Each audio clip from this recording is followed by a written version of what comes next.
Ladies and gentlemen, welcome to 90s to Now. I am Jerry Strauss. You are you. We are here, and we are here as always to talk to somebody awesome from our lives, from our past, somebody that we have known back in the day and love to this very day.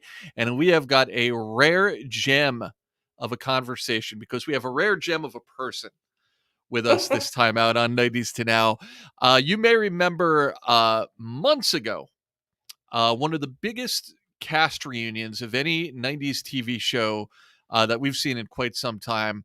It was the reunion of the entire California Dreams cast in New York City. We talked about it a lot on this show. We had five cast members from the show all come on here and chat about the past, present, and future of the California Dreams. But there were a few members missing, one of whom was that elusive interview, that elusive mystery woman who doesn't do many of these. So we're so excited to have her come out and play with us and be on the show. Diana Uribe, how are you? Yay!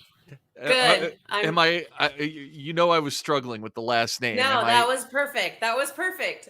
Okay. We talked about the idea of maybe putting some spice on it. As I Putting a said, little spice on the last name, but you know what? That was perfect, Jerry. I love it. What do they talk about? Like bringing the salad with like the like the bland salad to the backyard barbecue. Like that's literally what I just served up That's to you, okay. the potato salad. But thank you so much for being here. Of course, Diana, you may remember her if you've seen California Dreams at all, and it was so pervasive for so long. The show, of course, went 5 seasons, and Diana was a big part of it from seasons 3 through 5, playing Lorena Costa. Did I get that right? Yes. Hey, the salad's getting better every single time. All right. I may be invited back to the We're going barbecue. potato. Now we're going Caesar. Let's see where we end up by the end of the interview. How's that? Oh my God. Let's see. Hey, as we said, shout out props for having a complete bar behind you for this interview. So we really don't know where we're going. It's 5 o'clock where Jerry's at, so we're rolling, everybody. It is. We're east to west coast here today, and our connection is strong. And look, the connection with the California Dreams fans all over the place is super strong, clearly, because you guys had this successful major reunion in the heart of New York City during Comic-Con weekend, as I recall. So much so that you're back for more. As we are recording this, you've got not one but two big reunions scheduled for this month, July 2024. You're getting back together on both coasts again, LA, and then a couple of weeks later in Atlantic City. We'll talk more specifically about those events, but it's all happening all over again. Is this exciting? Is this deja vu? Is this like, I thought I got out of the mob, but they dragged me back in? How are you feeling about this? Well, I definitely don't look at it as the mafia, so it's a little bit more fun than that. How's that? No, it's surreal. I think that's the best way to describe it. It's really surreal. I just don't think that you really, or at least for me personally, I didn't realize what kind of a connection our show made to a lot of people back in the 90s. It was super fun. It went really well at the time. And then, you kind of live life and to kind of have it poke its head back into my life and start knocking at the door and saying, hey, do you want to do this? Hey, do you want to do that? I'm like, sure. It's been surreal. Let's just say that. Yeah, and it's got to be one thing to kind of see it here and there on social media, but to be in a position to see it in your face as people are lined up to get your autograph and meet you and tell you how much they loved this episode and that episode. What's your recall of the show like compared to the fans that you've met? Have you watched it or seen it or remember it in detail at all at this point, like from over the years? That's a great question. There are certain scenes and shows, episodes specifically that I have total recall on because something may have happened, something very unique happened that day during taping or something like that. But then the other ones, they kind of mashed together into this weird kind of high school experience where you don't remember every single day. Yeah. And there's been actually, Jenny just sent the group a text of a scrapbook that she had, and she kind of was going through it in a video. And it was amazing because the pictures that she has are just like, oh my gosh, like I don't even remember that day, but I can't, I must have done that. And so it's just been, it's here and there, sporadic memories of what happened, of something funny that happened, of some kind of mistake that we got yelled at about or something like that. But then in general, it's just kind of like one of those things of like looking at a yearbook and looking at pictures and kind of remembering, but then kind of not. So We talk about it on this show all the time. I think that as fans, because we're still watching this stuff throughout the years, we're conditioned to kind of be very familiar with it. But for a lot of you guys who are a part of it, it's like having a job 20 years ago and then not quite remembering what happened every day or every week. It's pretty normal. yeah, exactly. And I mean, in some cases, my kids weren't even aware really of like what I did, 20, 25 years ago. And then for it, they saw a little bit of it when my dad pulled out some Betamax tapes, some VHS tapes. So, I mean, like, yeah, that's how far we're going way back. Wow. He's pulling out VHS tapes, putting them in for my kids. They watched it a little bit, and then now they're older, and for them to see kind of all of this stuff, they're going to be at the show. Hopefully, I Mm. haven't really checked, but they're going to be at the show this weekend or next weekend, and so yeah, I think it's really surreal, and it's super cool to hear from all the fans that still watch it. I mean, I get Instagram chats of people like, I watched it today just to get through my workday. I'm like, okay. I hope it helped. Yeah, and throughout all these conversations that we've had over the year or over this past year with you guys, and just a couple of months ago we had Brentley on the show again to talk about his new album. Throughout all this, that common thread is just kind of pushing that hashtag of stream California Dreams, because it's Yeah. crazy that people are watching this thing and finding it, but it's not really officially available anywhere right now. So just imagine if that happens, if the power of the people, if the voices are heard, imagine how things blow up. You might have to go on tour full time. Well, I don't know about that, but I mean, that would be wonderful. I mean, I don't really know, Jenny and Brentley definitely have been taking the lead at trying to figure out how to make that happen. We'd love it. I'd love it. And so I don't know what kind of support we can ask people to give us, but we'd love for that to happen. And yeah, if it happens, sure, Jerry, I'll go on tour full Okay. time. Verbal Let's go. contract. We've got a verbal It's contract here. It's I was happening. gonna say, oh shoot, are we recording? No, I'm kidding. Oh, you're locked in now. I'm sorry. Damn it. 5-year minimum. We've asked everyone, we have to ask you. It's the most obvious basic question, but we love to hear these stories about how you first became a part of the show. And, we've talked to Aaron, we talked to Jenny. We've heard about that experience of coming in the show mid-flow. Of course, you joining the cast season 3. What was that process and what was that experience like for you? The process was pretty straightforward from a casting standpoint. I had done I'd been a working actor, with commercials, fluent in Spanish, so a lot of Spanish speaking commercials. I've done episodes here and there of things. I got an audition. I went through the process. I got to the end. I got a screen test with all the producers of NBC. I didn't screen test with any of the regulars. It was just, a room full of people, completely intimidating because they're all behind this table. There's like 8 people and they're all just staring at you and they're like, make me laugh. That's how our executive producer used to talk, Peter Engel. And so it was kind of like, and we always make fun of him. So he's sitting back there, probably had his arms folded, wanting somebody to make him laugh. And I walked in and, had a short mini skirt and boots, just like my character ended up being on the show. That's how I walked in. at my audition. And I actually remember I did have this Walkman. I don't know if anybody remembers these, but that was my prop because the scene had something to do where my Walkman wasn't working and blah blah blah. And I remember walking in and I was kind of using it as a prop, and Peter's like, put it down, put it down. It's distracting. And so I'm like, all right, I screwed this up. This is over. Fine. Throw the Walkman to the side, do the scene. I'm out of here. I'm done. Never gonna get this. And then it just kind of like, well, call you back. It was between me and another girl, and then you get the call and you're like, yeah. Woo!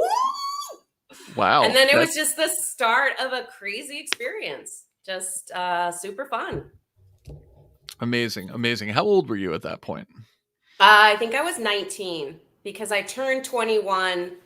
I was 19 when I got it, and then I turned 21 just at the turn of towards the last season. Okay. Because I remember Franco Barrio, our one of the producers, sent me a beautiful bouquet of flowers on my 21st birthday. I don't know if he knows I remember that, but I do remember that. So I know. Thanks, Franco. I know. Love me, Franco. Well, I'm just curious because I'm thinking back, and I don't know if we've had these conversations with the others, but what sort of the general age range of the cast was when you joined? Were they all of that similar? Because you were all supposed to be the same age, right? Like in the same year of. I think we were all around there, 19. I know that William was always the youngest. I think he's about a year or two behind me. But we were all in that general range. I know Jenny and I are the same age. Yeah, I want to say we were all between 19, 21, at least when I joined. And then, prior to that, the 2 years before, Jenny and Kelly and William were there, and they were younger when they started, and Michael. Cool. Very cool. Well, look, so many things to ask you, and that's why so many people did ask you so many things, because we put the word out. We said, send us some questions that you would like to hear Diana answer. And of course, people have been waiting years to hear from you in general. So a lot of excitement about this. We handpicked a few. Are you ready to tackle these? I'm ready. Shoot. All right. Let's see. We're going to go to one of our most ardent supporters of 90s to now, Elaine. She is a huge California Dreams fan as well. Hi, Elaine. And as a matter of fact, I will shout Elaine out because, to my recollection, those of you, hopefully you're subscribed to all of our stuff on YouTube and on iTunes / Apple and on Spotify. If you've been following the show, we did some major coverage for the big 90s Con event they have every year in Hartford, Connecticut, of course, also in the fall in Florida. And we were there front center, lots of great content from that star-studded event. And I recall afterwards connecting and finding out that Elaine was also in the house, and she was running around wearing a California Dreams shirt all day long. I love it. Just to show support, the kind of event that a lot of fans would love to see you guys at, really that collection of 90s nostalgia all in one place. You guys have to be there at some point. We'd love to. I'd love to go. We got to put that in the ether as well, along with the hashtag Stream California Dreams. As someone who came onto California Dreams mid-run, what was your experience like joining an already established show and cast? So you talked about how you got hired for the show. Was the chemistry immediate because now you're trying to fit in with this group that's kind of used to each other? What was ingratiating yourself to that group like? I 100% can say that they were incredibly welcoming. They were so inclusive, opened their arms to our characters. We're really excited. It was bittersweet for them because obviously they were losing Brentley and some of their castmates that they had started with. But they also embraced the idea of this new character, Lorena, and the band practicing in her loft. It was a new set, so everybody was really excited about, okay, now there's a new character, now there's a new setting for a lot of our scenes. And Aaron being cousin Winkle, it just kind of injected a little bit of this new kind of possibility and energy to where the storylines could go. That was different from what they were doing before, and so they were incredibly welcoming. They made us feel so at home. I think you and I were talking about earlier about whether or not you remember, taping and certain things about the show as you do it. Right. And I do remember my very first, I don't remember the episode itself, but I do remember my very first scene, because if I see the episode, I can see that I am so nervous. I am sitting on the couch and my back is straight and I'm sitting forward and I have my hands on my knee, and I could just tell that I'm super nervous. And in the scene, Jay, Jay Anthony, who plays Jake, is sitting next to me, and he's sitting back and he's got his arm around a pillow, and you can just tell he's completely at ease. Mhm. And I am nervous. I am rigid nervous, but everybody just made us feel completely at ease, and they were like, you're gonna be fine. Watch, you'll have fun. We'll make this fun. And then a week in, we're just screwing around and having fun and probably driving producers and directors crazy, but it was a lot of fun. Regardless of your comfort level in the beginning, I feel like being a performer on camera in any way, shape, or form, it's got to be so challenging to develop that skill of being comfortable watching yourself back, because Oh, I hate you it. could, but I mean, 99% of us could probably watch that same scene and have no idea that you were feeling the way you felt. But because you know yourself, it sounds like torture. Oh, any kind of visual of me is torture, which is I don't, there's a lot that I don't watch. I mean, 90% of our family photos, I'm not in them because I can't. It's like everybody says, you're your own worst critic, and I just pick apart, what I could have done better, differently. I'm sure at the end of this episode, I'm going to think my hair's too frizzy. Maybe I should have straightened it. There's going to be all kinds of stuff that, I'm going to say about myself. And it's just like, okay, now I'm just going to go with it. But no, it's difficult. It's difficult to watch yourself, period. I hear you. I hear you. Let's go to Kelsey, who would like to know what was her most memorable episode. Do you have one episode that sticks out to you as a favorite? Yes,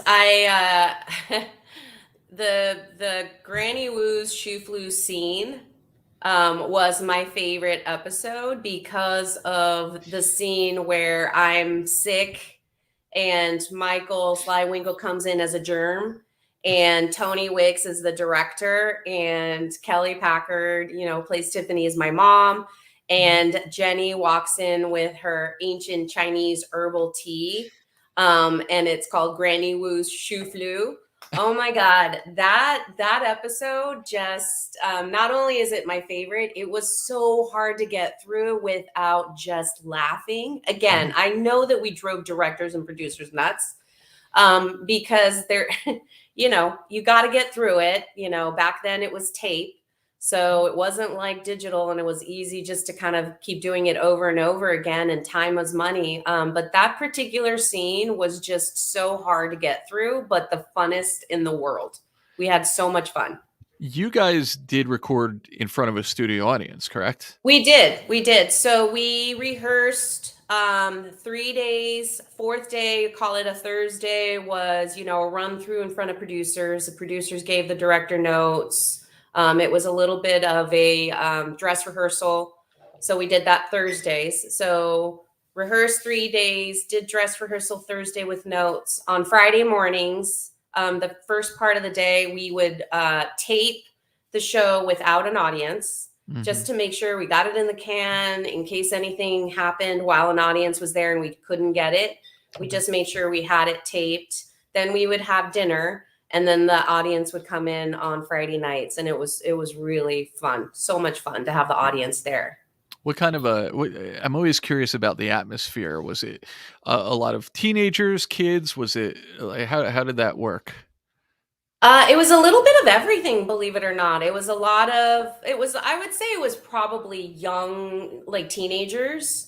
Mhm. But it was really a variety of people that just really enjoyed coming because it was like, it was like going to see a play.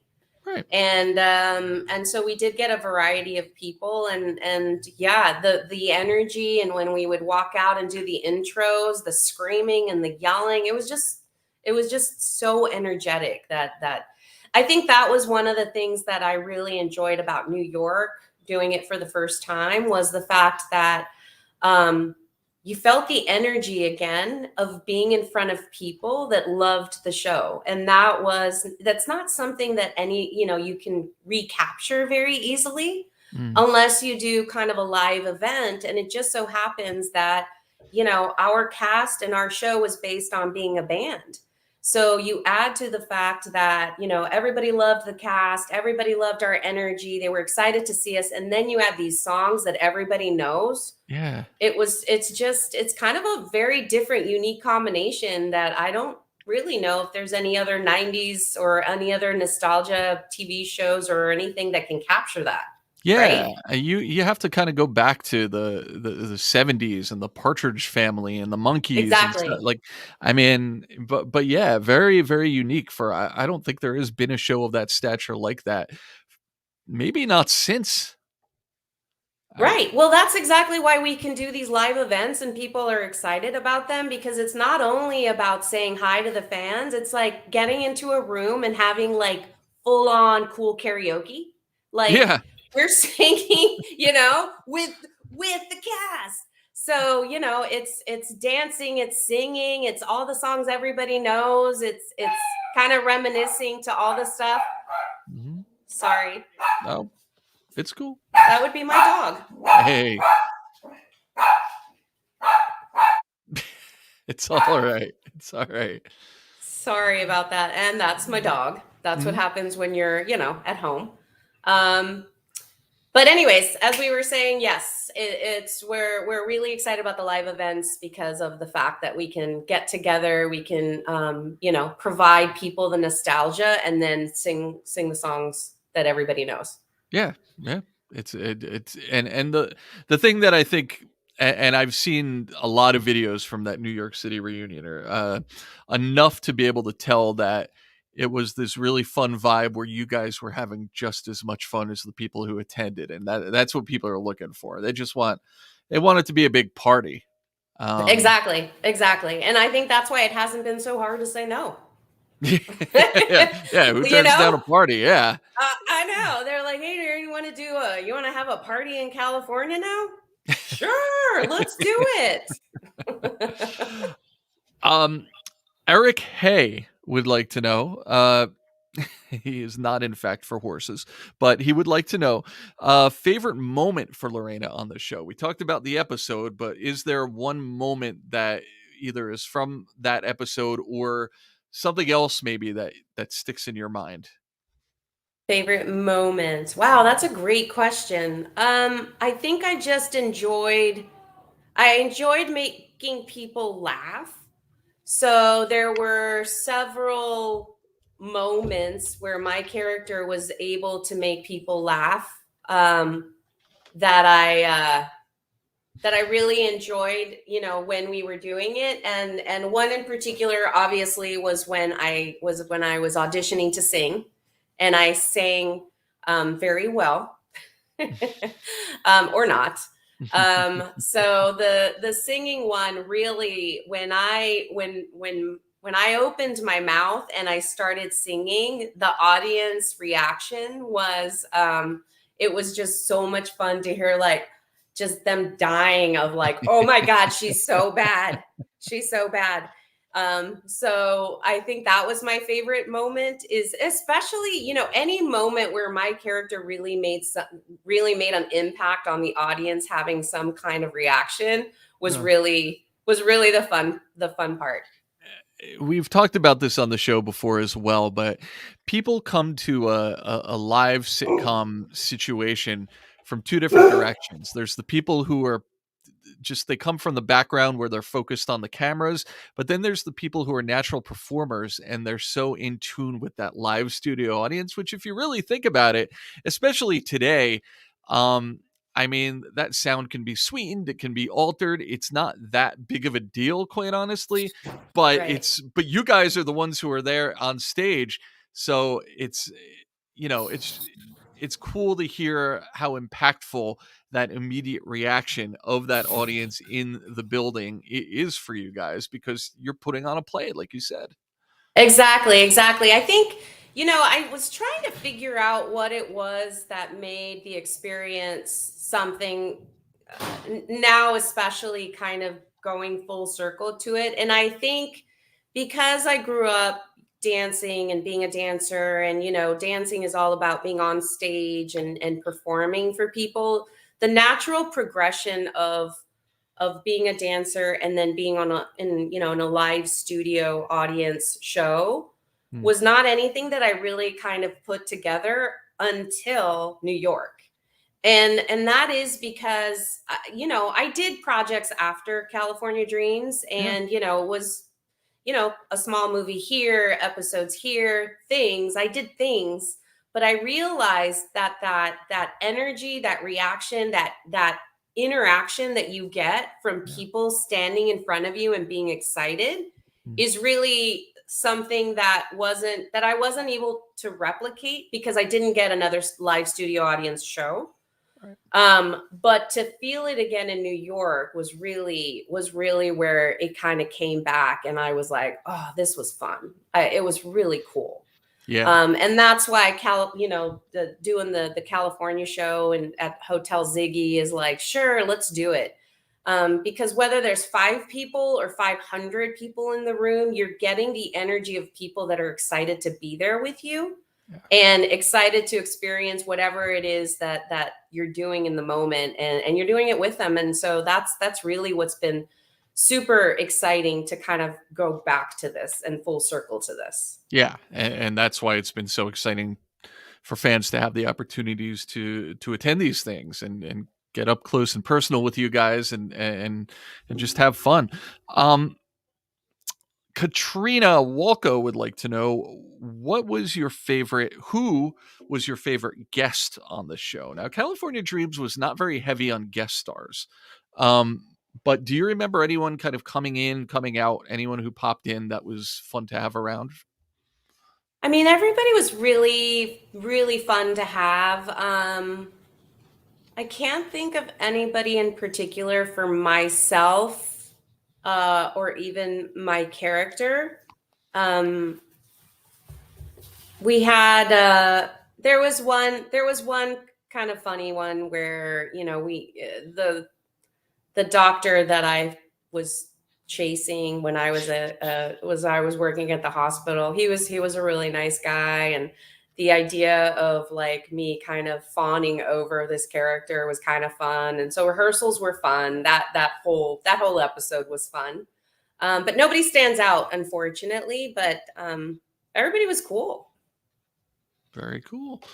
Um, Lolly would like to know, was it difficult to transition away from show business into the next adventure? And how did we kind of covered this already? How did the show differ from your other acting experiences? Now, you are very much underplaying some of the things you've done, among other things, popping up on shows like, let's see here, everything from Days of Our Lives, Nash Bridges, Shasta McNasty. That's a '90s. If you that was a Totally. blast from the past name. But also Jackie Brown. I mean, Yeah. you performed under Quentin Tarantino on a Yeah. Tarantino movie.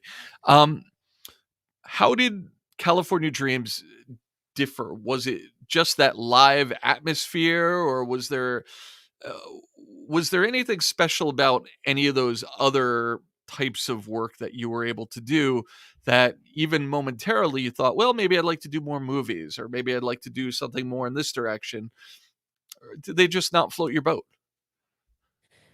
Um, I think I particularly liked, I loved working with Quentin Tarantino. He was just kind of this cool, super fun. you could just, I mean, in my situation, the way he was so invested in all of us, even me, for a very small character that he had in the movie, which, unfortunately, we shot a lot more scenes, and had a lot more, substance to the character that didn't make it on to the movie set. But working with him was just amazing. I loved all his movies, Reservoir Dogs. I just, one of the things, the story that I have on working with him is that I actually auditioned to be on ER, on the one episode that he directed. Yeah. And I went in there and, I did the scene. I didn't get it. But as I'm leaving, I'm like, Reservoir Dogs, yeah, I loved it. And he's like, yeah. And then he says after that he actually remembered me and, kind of hunted me down for Jackie Brown. I'm remembering that correctly, because I think that's what he said to me. So working with him was great. I particularly enjoyed longer, like episodic, like Nash Bridges was super fun. I had a recurring character there, and I would go up to San Francisco to shoot, and so that was a lot of fun. I did like that genre of TV. Yeah. So that was fun. But I kind of go back to the what we got out of California Dreams is really unlike anything else, which is the feeling of the energy of people and the reaction that people are giving you immediately to something that you're putting out, right? Yeah. Because you have to hope with all the other projects that it edits and it comes together and it translates. Hmm. You got to hope. You got to hope you did your job, and you got to hope you did it well. Yeah. But on Friday nights, we knew exactly if something was going well or if it wasn't, and it was, the audience was either laughing and dying and totally into it, or it was crickets. And then we're like, oh God, that one fell flat, or something like that, which, didn't happen often, but sometimes things didn't land. And so that was definitely, that was really the best. There was no And then social. Oh, sorry, no, no. to answer your original question, was it hard to transition out? I think that was the original question. It was. It wasn't hard to transition out, because I made the decision. I was probably 6 or 7 months pregnant with my first daughter, and I was still auditioning. I remember going from, super southern California, South Bay, where I live, trekking up to Hollywood to auditions, Right. going through, 110, 101 traffic. It was kind of a nightmare. 7 months pregnant, went into this audition. It didn't go well. It had been a long day. I was exhausted. I was super overwhelmed, and I'm probably hormonal and super like emotional. And Hmm. I'm like, I can't do this. I can't balance all of this right now. Right. Married, first kid, kind of working, going on auditions. And so I just said, you know what? I need to step back. I need to compartmentalize. I need to do a couple things at a time, tackle this whole parenthood thing, which I have no idea how it's going to go. And then figure things out later. So it wasn't hard to step back. It's a lot. It's a lot. The industry is a lot. Yeah. Yeah. Absolutely. Um, Yarnett. No, I'm sorry. Yamet would like to know favorite and least favorite parts of working on California Dreams. We've heard a lot of positive. Is there Gotta anything be that you could think of that was kind of a challenge or a struggle? a challenge. It was difficult to do. If I remember, there were a couple of times where there were opportunities to do something else Mm, or to try to do a project at the same time of doing California Dreams. And unfortunately, contractually, and because you're obligated, in the time frame that you have, um, didn't get to do some projects that I would have liked to have gotten to do, or opportunities that came up. Um, that was that. And then I think at the time that California Dreams was going on, it was new to me to be recognized or to kind of have people uh, kind of just know who you were, or at least kind of whisper. And that always made me feel a little self-conscious, because I'm like, did I sit on something weird? Or, and then to remember, oh wait, I'm on a TV show. Yeah, yeah, yeah, that's right. Maybe hopefully that's what they're talking about. But that always made me a little self-conscious, is to kind of think that people were talking about me or something, recognizing me. And so, thank God back then there wasn't social media. So if I was doing something ridiculous, thank God it wasn't, at least it wasn't captured on camera. But there Yeah. was always that kind of like, okay, don't be a jerk, Diana. Okay, don't say the wrong thing. Okay, like be nice, even if you're having a bad day. Because I just didn't want to be that bratty, mean person. Yeah. Um, but it kind of puts your guard up a lot, and so that was a little difficult sometimes. Did that get to be a day-to-day thing as far as going to the store, going to the mall? Did you feel like you were being seen and recognized? Because you have to remember how differently TV worked back then, and how many Right. more people watched a Saturday morning show, especially a popular one like yours. I mean, kids knew who you were. Right. At that time, yes, it was a lot. And it made me really self-conscious.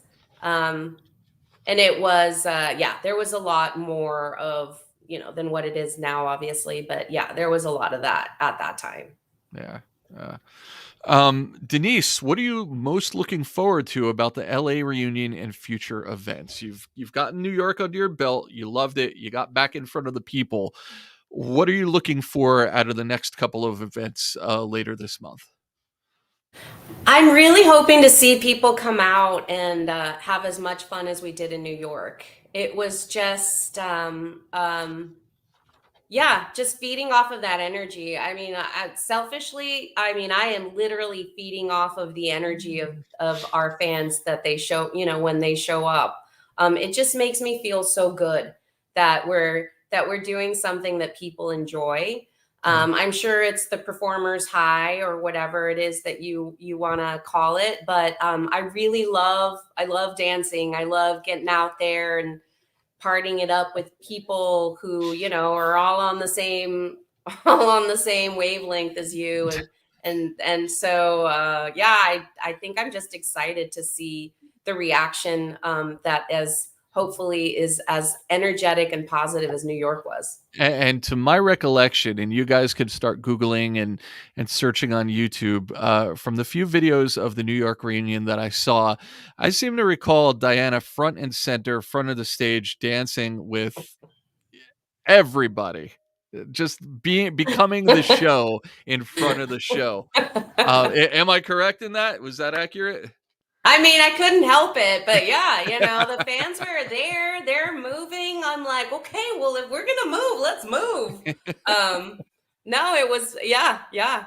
I'm there, hey Jerry, this might be a secret, that I'm letting out, but there might be a little more of that come July 12th and July Mm, 14th. So It's not a teaser; it's a spoiler, folks. Uh, Elaine, our good friend Elaine has another question. She'd like to know, you have an amazing fan base. Your show has an amazing fan base after all these years. Which shows were you obsessed with in the 90s that you still love today? Oh, wow. That's God, I don't know. Do I you don't know just the answer. do you have California Dreams on repeat? Like, have you just been Yes, you've been exactly. No, remember, let's go back to the fact that I really actually don't like to watch myself. right. So there's that. Um, Saved by the Bell? I mean, I used to love Saved by the Bell. And it has nothing to do with the fact that it was the same executive producer. It really doesn't. But oh, I remember Saved by the Bell. The original. Mhm. The Fresh Prince. I loved Fresh Prince of Bel-Air. Fresh Excellent. Prince of Bel-Air was funny. I used to love Fresh Prince of Bel-Air, and it just so happened that they shot. They were in the studio next to us, so I was really giddy Oh my when I got to goodness. see Will Smith, driving in the mornings, and his parking spot was there, and my parking spot was there. That was pretty cool. Did you guys tape at the same time? We Did you fi did.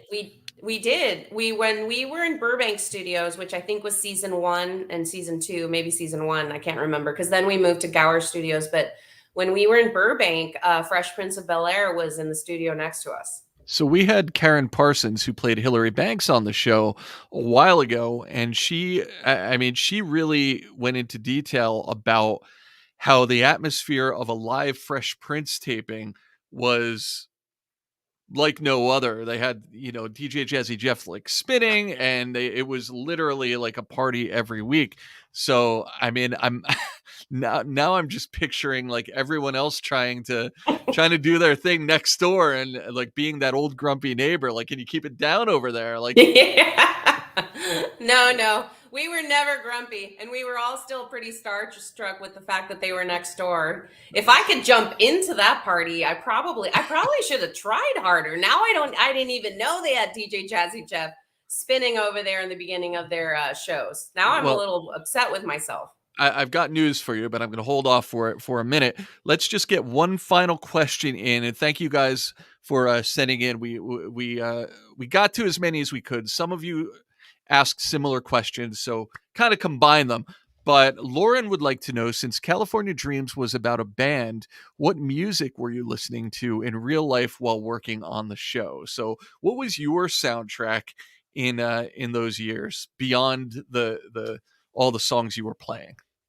Oh, I'm full hip hop. Hip hop, Notorious B.I.G., Tupac. I mean, it was all R&B. I have, I see all those TikToks where they have, all the dance moves, do the Humpty dance. I mean, I did all of those, loved those. That was all. I loved it. Yeah, that was my music. Very cool. Very cool. We talked to, I think we got into this deep with Brentley. We got into it deep with Jay about how the music of California Dreams itself is, it wasn't really 90s music. It was almost like this, like, older, timeless style that I think has enabled it to just be catchy in every era. Like, Yeah. legit, my kids, um, earlier this year when we did the interviews, I went back and I started watching a little bit. They watched a little with me, and I mean, they're singing the theme song to themselves to this day all the time. It just I mean, sticks. how do you get surf dudes with attitudes out of your brain? I mean, if we can just inject that early morning jingle to everybody's life every single day, like Seriously, imagine. Oh my God. wake up to that.